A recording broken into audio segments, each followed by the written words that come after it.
Welcome to Mirchi Tune.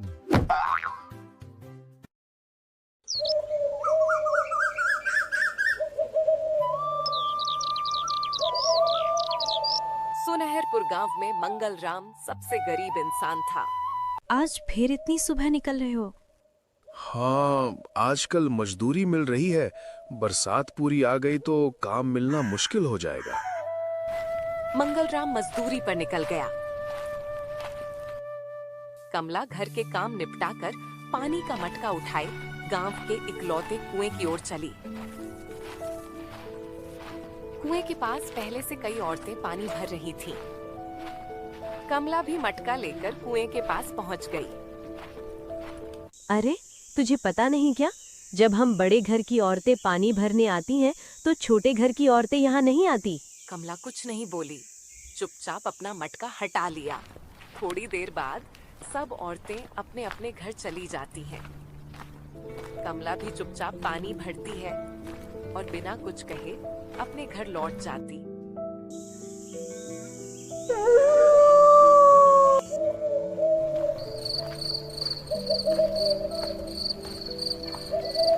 अरे कमला, क्या हुआ? इतनी चुप क्यों हो? गरीब हैं, पर इसका मतलब ये तो नहीं कि हमारी कोई इज्जत ही नहीं। पता नहीं बड़े घर के लोग अपने आप को क्या समझते हैं। छोड़ो कमला, ऐसे लोगों की बातें दिल पर नहीं लेते। उधर गांव की चौपाल पर लोग बैठे बातें कर रहे थे। खेत में बहुत खरपतवार हो गया है, कोई ढंग का मजदूर पता हो तो बताना। मंगल राम से अच्छा मजदूर पूरे गांव में नहीं, फिर भी इतना गरीब क्यों है? ऊपर वाले की मर्जी। मंगल राम रोज की तरह हर दिन मजदूरी करने जाता। इसी बीच बारिश का मौसम शुरू हो जाता है। अरे आज तो कितनी तेज बारिश हो रही है, जैसे आज तक ऐसी बारिश कभी हुई ही ना हो। इतना जोरदार आंधी तूफान चल रहा है, मुझे तो डर ही लग रहा है कि कहीं हमारा छप्पर ही ना उड़ जाए। देखते ही देखते ऊपर से पानी टपकने लगता है। अरे कमला, अब क्या करेंगे?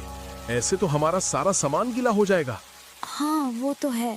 मैं दोस्त नरेश से मदद मांगाता हूँ। मंगल राम दौड़ते हुए नरेश के घर की ओर जाता है। आज मौसम तो बहुत ही अच्छा है, कितनी ठंडी ठंडी हवा चल रही है। आज बारिश होने की वजह से गर्मी थोड़ी कम हो गई है। हाँ हाँ मालती, सही तो है। आज तो गरम गरम पकौड़े खाने का मन कर रहा है। हाँ हाँ क्यों नहीं जी, मैं अभी रामू को बोलकर पकोड़े बनवाती हूँ। दोनों बैठकर पकौड़े खा रहे होते हैं। अरे ये मंगल राम इतनी बारिश में कहाँ जा रहा है? पता नहीं मालती, शायद कोई मुसीबत आ गई होगी। मुझे तो मंगल राम पर बहुत तरस आता है। एक समय था जब इसका घराना गांव में सबसे अमीर हुआ करता था। अरे अरे, ये मंगल राम तो हमारे ही घर आ रहा है। हो सकता है उसे कुछ काम हो। अरे ऐसा क्या जरूरी काम आन पड़ा? वैसे मैं इन जैसे भिखारियों को अपने घर में नहीं घुसने दूंगी। ऐसा मत कहो मालती, मैं जाकर देखता हूँ। क्या हुआ? कोई मुसीबत आन पड़ी है क्या? मुसीबत ये है, बारिश हम जैसे गरीबों के लिए मुसीबत ही तो है। वैसे मैं पूछने आया था कि क्या कुछ दिनों के लिए हमारा घर का सामान रख लोगे? अगर हमारे घर में रहा तो सारा सामान भीग कर खराब हो जाएगा। उसी वक्त वहाँ मालती आ जाती है। अरे मंगल राम, तुमने क्या समझ रखा है हमारे घर को? कोई धर्मशाला क्या, जो कोई भी आएगा उसका सामान हम रख देंगे? अरे मालती, तुम मंगल राम से कैसी बातें कर रही हो? मंगल राम उदास होकर वहाँ से चला जाता है। क्या हुआ? क्या कहा नरेश भैया ने? क्या कहूँ कमला, नरेश भैया तो हमारी मदद करना चाहते थे, लेकिन मालती भाभी को तो तुम जानती ही हो। कोई बात नहीं जी, मेरे पास एक तरकीब है। हम घर के सारे जरूरी सामान को इकट्ठा करके उसके ऊपर प्लास्टिक रख देते हैं, जिससे वो बारिश के पानी से बच जाएगा। हाँ कमला, ये अच्छा तरीका है। फिर कमला और मंगल राम दोनों वही करते हैं। कुछ दिन ऐसे ही गुजर जाते हैं। कमला, बहुत दिन हो गए, अब मुझे काम ढूंढने जाना ही होगा। ऐसे तो घर का काम भी रुक जाएगा। लेकिन इतनी बारिश में आप कहाँ काम ढूंढेंगे? क्या करें कमला, हम मजदूरों के लिए बरसात, गर्मी, ठंड सब एक बराबर है।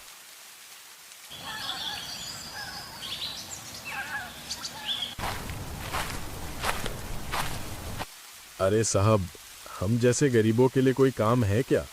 अरे नहीं नहीं, इतनी बारिश में क्या काम दूंगा भाई।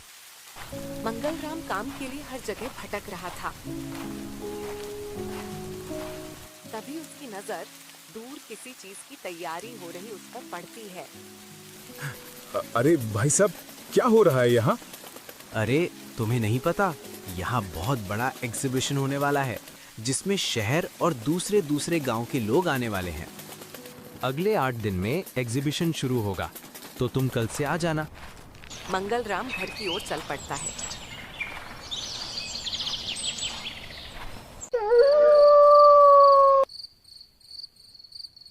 अब क्या हुआ, कोई काम मिला? हाँ कमला, गांव के बाहर एक बड़ा सा एग्जीबिशन होने वाला है। उसे आयोजित करने के लिए मजदूरों की जरूरत थी और मुझे काम मिल गया। ये तो बहुत अच्छी बात है। मैं भी पास के गांव काम ढूंढने गई थी। उनमें से कुछ घरों में काम वाली की जरूरत थी। मैं भी कल से वहाँ काम शुरू कर दूंगी। थोड़ी देर बाद दोनों खाना खाने बैठते हैं। तभी मंगलराम सोच में पड़ जाता है। अरे क्या हुआ, किस सोच में पड़ गए? कुछ नहीं, बचपन के दिन याद आ गए। कैसे मैं पिताजी के साथ जाकर हमारी मिल में मस्ती किया करता था। पिताजी ने हमें कभी किसी चीज की जरूरत महसूस नहीं होने दी थी, लेकिन आज मेरी वजह से तुम्हें ये सब दुख देखना पड़ रहा है। जरूर ये सब मेरे पिछले जन्मों का कर्म है। आप मन छोटा मत कीजिए, इसमें आपका कोई दोष नहीं है। वैसे मैं सोच रही थी, गांव के बाहर जो एग्जीबिशन हो रहा है उसमें हम भी किसी चीज की दुकान खोल लें। दूर दूर से लोग आएंगे तो मुनाफा भी बहुत होगा। लेकिन मैंने तो जब से होश संभाला है तब से मजदूरी के अलावा कुछ नहीं किया। अरे ऐसा क्यों बोल रहे हो? याद करो, जब हमारी नई नई शादी हुई थी तब हम दोनों ने भी मिल में काम किया था। पिताजी ने हम दोनों को कपड़े बनाने सिखाए थे। लेकिन हमारे पास तो पैसे भी नहीं है और ना ही सामान। अभी एग्जीबिशन में तो वक्त है। हम दोनों मिलकर काम करेंगे तो एग्जीबिशन तक हमारे पास पैसे हो जाएंगे। अगले दिन सुबह होते ही मंगलराम प्रदर्शनी में पहुंच जाता है। कमला भी गुजारे के लिए पास के गांव में जाकर लोगों के घरों में काम करती है। देखिए जी, मैंने इतने दिनों में इतने पैसे कमा लिए हैं। हाँ, और ये लो, मैंने इतने दिनों में कुछ पैसे जमा किए हैं। इन पैसों से हम थोड़े कपड़े तो सिल ही सकते हैं। आप यहीं रुकिए, मैं अभी आपको कुछ दिखाती हूँ। अरे, ये तो पिताजी की वही मशीन है। हाँ, ये वही मशीन है। लेकिन ये मशीन तो काफी पहले खराब हो गई थी ना? खराब नहीं हुई थी, बस जंग लग गई थी। थोड़ी मेहनत से मैंने साफ किया और मशीन फिर चल पड़ी। तुम तो बहुत समझदार हो गई हो कमला। कमला भी मुस्कुराते हुए हल्का सा मुंह बना लेती है। अभी हम बाजार चलते हैं और जो जरूरी सामान है वो ले लेते हैं, फिर कल से काम अगली शुरू सुबह करेंगे।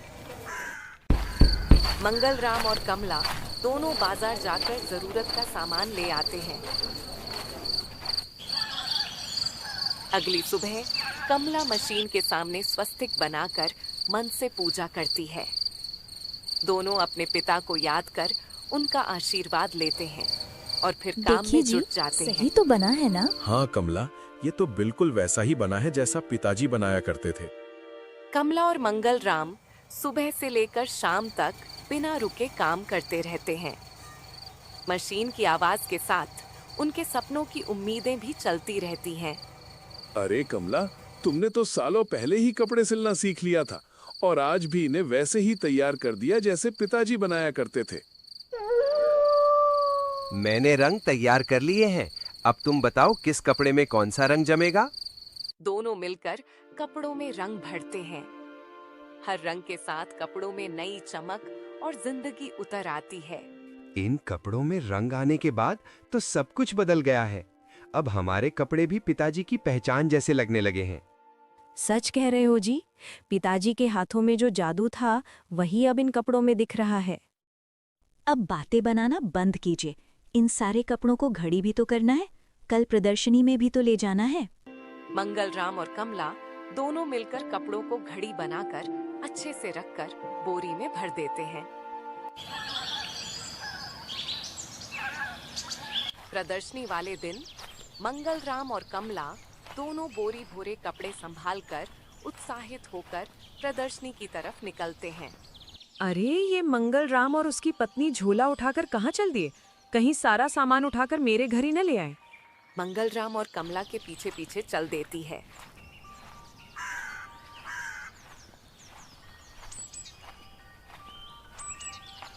देखते देखते ही वे दोनों आगे निकल जाते हैं।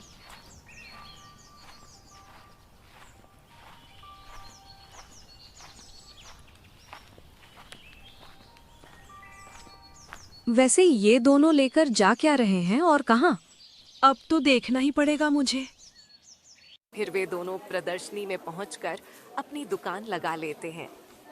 ये सब मालती चुप चुप कर देख रही होती है। अरे देखिए ये साड़ी कितनी सुंदर है और इसकी डिजाइन भी कितनी नई है। हाँ, ये तो तुम पर बहुत जचेगी। हाँ भाभी, आप पर ये साड़ी बहुत जचेगी और ये सिर्फ 400 रुपए की है। क्या सिर्फ 400? तब तो मुझे 4-5 साड़ियाँ दे दीजिए।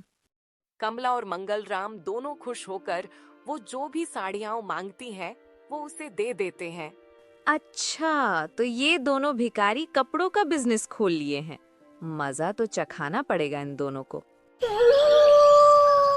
रात को मंगल राम और कमला दोनों घर के लिए निकल जाते हैं।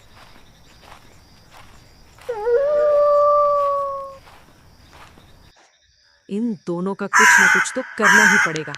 बहुत ज्यादा बिजनेस करने लगे हैं। अब इनकी हवा निकालती हूँ।